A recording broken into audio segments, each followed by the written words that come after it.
मगध साम्राज्य।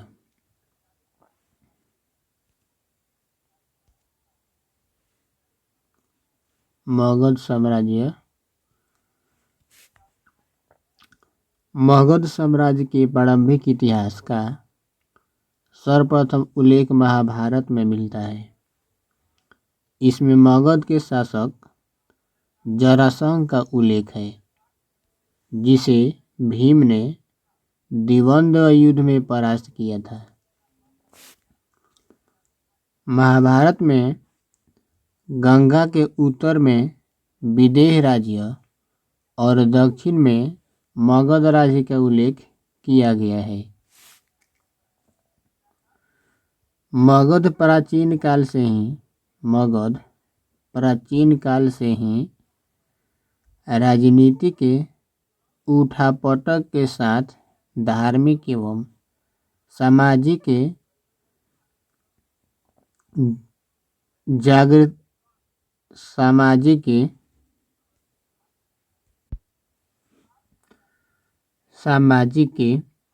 जागृत का केंद्र बिंदु रहा है।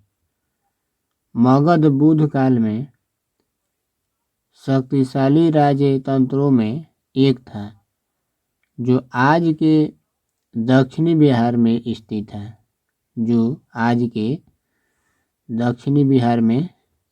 था। कालांतर में यह उत्तर भारत का सर्वाधिक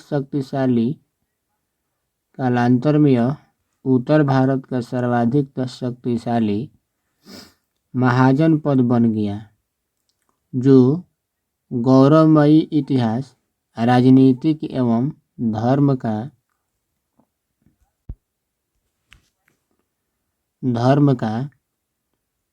वैश्विक केंद्र बन गया।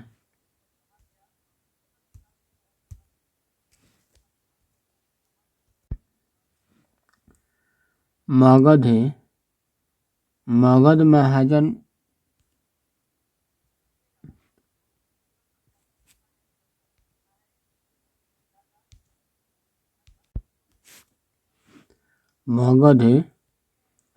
महाजनपद की सीमा उत्तर में गंगा से दक्षिण में विंध्य पर्वत तक थी। पूर्व में चंपा, पश्चिम में सोन नदी तक विस्तृत थी। मगध महाजनपद की सीमा उत्तर में गंगा से दक्षिण में विंध्य पर्वत तक थी। पूर्व में चंपा तथा पश्चिम में सोन नदी तक विस्तृत थी। मगध की प्राचीन राजधानी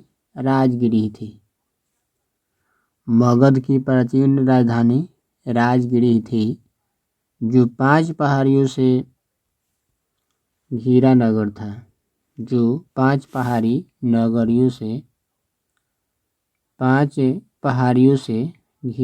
था। कालांतर में मगध की राजधानी पाटलिपुत्र में स्थापित हुई।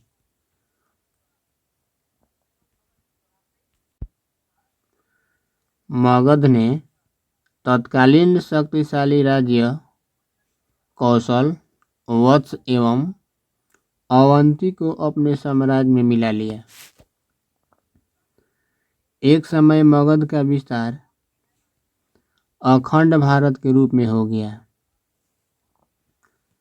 और प्राचीन मगध का इतिहास ही भारत का इतिहास बन गया। मगध साम्राज्य का उत्कर्ष करने में कई राजवंशों का महत्वपूर्ण स्थान रहा।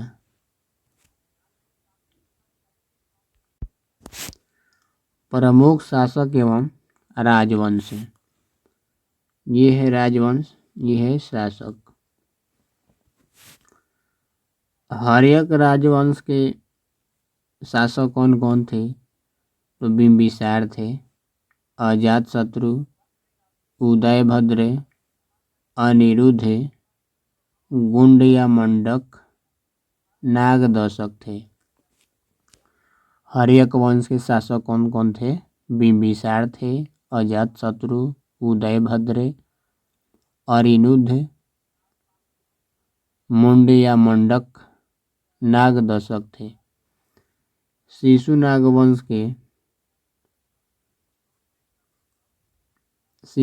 वंश के शासक कौन कौन थे? तो शिशुनाग, कालाशोक, नंदीवर्धन थे। शिशुनाग राजवंश के शासक कौन कौन थे? तो शिशुनाग, कालाशोक, नंदीवर्धन। नंदवंश राजवंश के शासक कौन कौन हुए? महापद नंद, पंडुक, पांडुगति, भूतपाल, राष्ट्रपाल, गोविंदनाशक,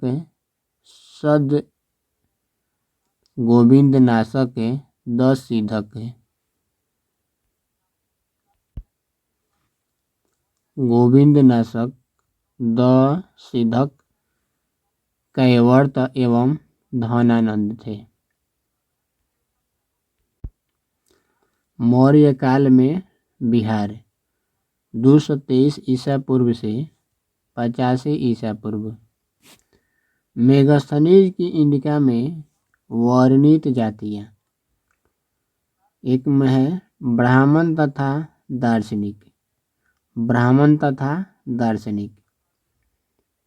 कृषक वर्ग, ग्वाले तथा आखेटक, व्यापारी तथा श्रमजीवी, कारीगर एवं शिल्पी।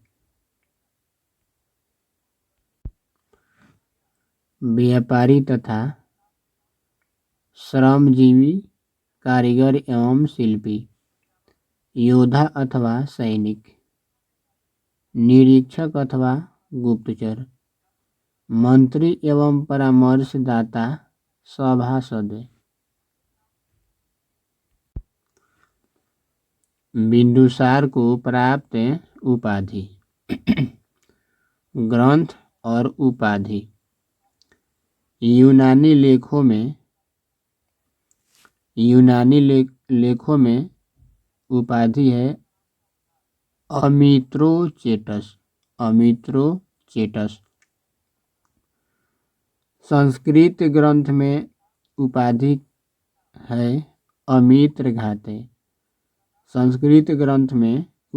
है अमित्रघाते। वायु पुराण में उपाधि है भद्रसार या मद्रसार। जैन ग्रंथ में उपाधि है सिंहसेन।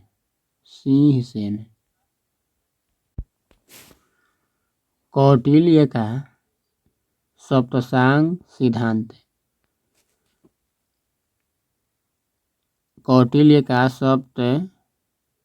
सप्तांग सिद्धांत एक में है राजा या स्वामी। कौटिल्य ने राजा को राज्य का केंद्र व अभिकेंद्र अंग माना है तथा उन्होंने राजा की तुलना शीर्ष से सर्वोपरि से की है। उसका मानना है कि राजा को दूरदर्शी, आत्मसंयमी, कुलीन, स्वस्थ तथा बौद्धिक गुणों से संपन्न होना चाहिए। वह राजा को कल्याणकारी तथा जनता के प्रति उत्तरदायी होने की सलाह देता है।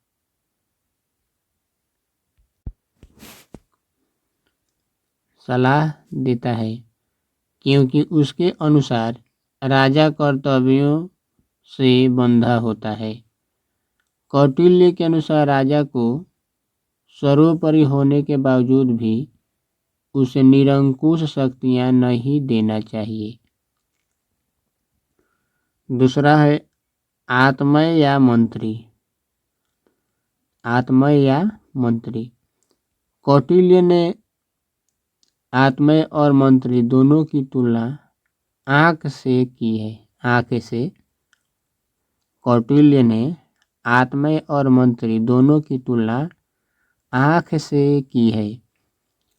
आत्मेय उसी व्यक्ति को चुना जाना चाहिए जो अपनी जिम्मेदारियों को संभाल सके तथा राजा के कार्यों में उसके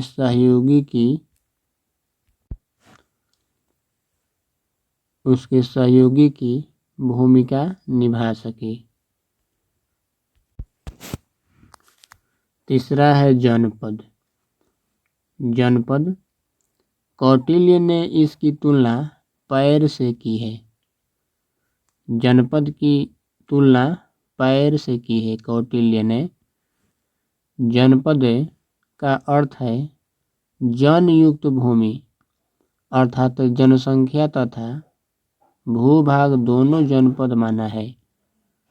कौटिल्य ने 10 गांवों के समूह में संग्रहण 200 गांवों के समूह के बीच सर्वत्री के 400 गांवों के समूह के बीच एक द्रोणमुख तथा 800 गांवों में एक अस्थानीय अधिकारी नियुक्त की बात कही है।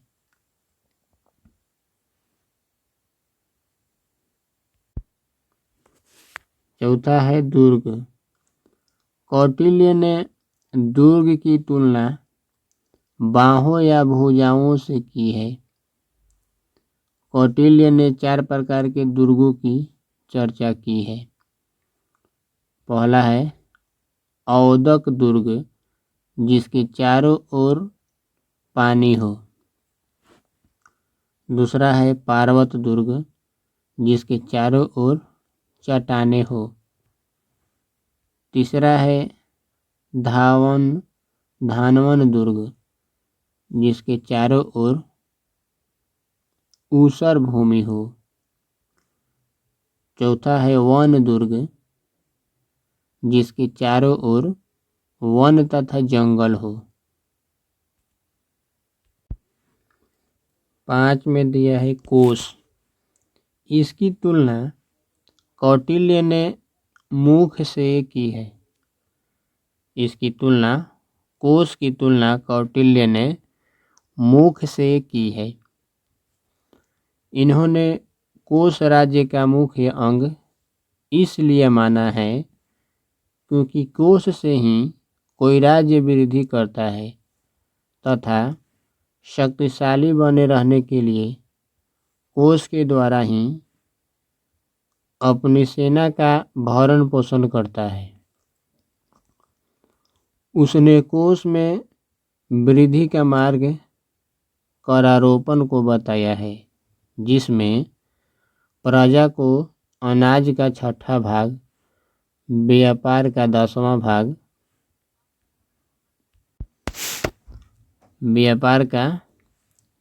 भाग, तथा पशुधन के लाभ का 50वां भाग राजा को कर के रूप में अदा करना चाहिए।